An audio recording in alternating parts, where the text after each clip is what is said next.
In Psalm 24, we learn that the earth is the Lord's and everything in it.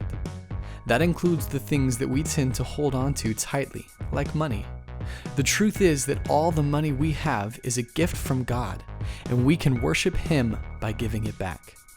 Some people think that God wants some of our money. Not true. He wants all of it.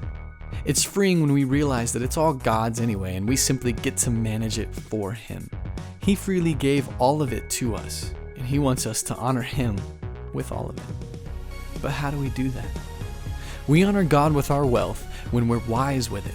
Manage it well, don't spend it wastefully, donate it to those who need it, save it, and generously give it back to the Lord through His church, where He uses our resources to change lives forever.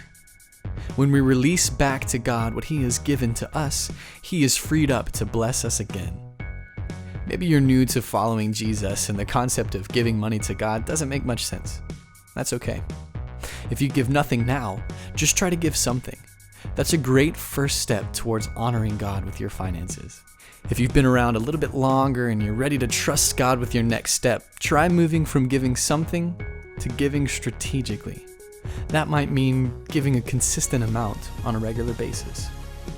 These initial steps are a great place to start, but in the Bible, we see that God calls us towards the principle of tithing. Tithing simply means to honor God with our finances by giving back to Him the first 10% of what He has given to us. God has no limits, and His resources are endless. And when we honor Him with the first 10%, we can expect Him to take care of all of our needs with the other 90%. Do we often lack financially because we lack obedience to God in managing His resources in our lives? God wants our first and our finest. Some of us honor God with our tithe, but we're ready for more. Beyond tithing, you can give God an offering. An offering is something that we bring to the Lord above and beyond the tithe.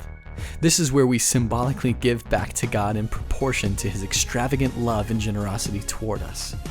No matter where you are in your journey toward living a generous life and honoring God with your money, consider taking your next step now. Generosity requires sacrifice, but it offers satisfaction, joy, and the opportunity to see God multiply our first into His best.